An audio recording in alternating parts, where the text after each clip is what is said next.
ನೇಣುಗಂಬಕ್ಕೆ ಭಗತ್ ಸಿಂಗ್ ಹೋಗಬೇಕಾದ್ರೆ ಭಗತ್ ಸಿಂಗನ ತಾಯಿ ವಿದ್ಯಾವತಿ ಬಂದು ನಿಂತು ಕಣ್ಣೀರು ಹಾಕ್ತಿರ್ತಾಳೆ. ಯಾವ ತಾಯಿಗೆ ದುಃಖ ಆಗೋದಿಲ್ಲ ಹೇಳಿ, ತನ್ನ ಮಗ ನೇಣುಗಂಬಕ್ಕೆ ಹೋಗ್ತಾ ಇರುವಾಗ.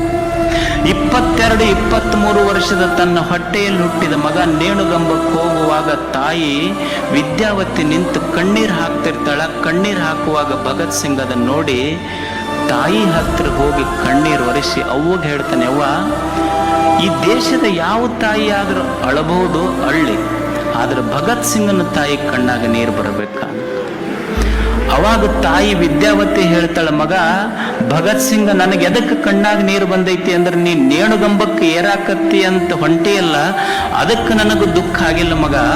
ನನ್ನ ಗರ್ಭದ ಮೇಲೆ ನನಗೆ ಸಿಟ್ಟು ಬಂದು ನನಗೆ ದುಃಖ ಆಗಕತ್ತೈತಿ. ಯಾಕಂದ್ರೆ ನನ್ನ ಗರ್ಭಕ್ಕೆ ಭಗತ್ ಸಿಂಗನಂಥ ಒಬ್ಬನೇ ಮಗನನ್ನ ಜನ್ಮ ಕೊಡುವ ಸಾಮರ್ಥ್ಯ ಬಂತೆ ಹೊರತು ಅಕಸ್ಮಾತ್ 10 ಜನರಿಗೆ, ಅಕಸ್ಮಾತ್ 10 ಮಕ್ಕಳಿಗೆ ನನ್ನ ಗರ್ಭಕ್ಕೆ ಜನ್ಮ ಕೊಡುವ ಸಾಮರ್ಥ್ಯ ಬಂದಿದ್ರ 10 ಮಕ್ಕಳಿಗೆ ದೇಶ ಸೇವಾ ಮಾಡಕ್ಕೆ ಕಳಿಸ್ತಿದ್ದೆ.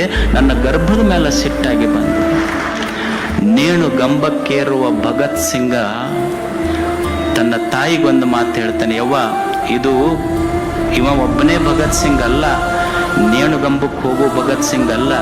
ಭಾರತದ ಯಾವ ಯಾವ ಮನೆಗಳಲ್ಲಿ ವಿದ್ಯಾವತಿ ಅಂತ ತಾಯಿ ಇರ್ತಾಳಲ್ಲ, ಅಂಥ ಎಲ್ಲ ಮನೆಗಳಲ್ಲಿ ಭಗತ್ ಸಿಂಗ್ರೇ ಹುಟ್ಟುತ್ತಾರ ಅನ್ನೋದು ನೇಣುಗಂಬಕ್ಕೇರುವಂಥ ಭಗತ್ ಸಿಂಗನ ಮಾತು.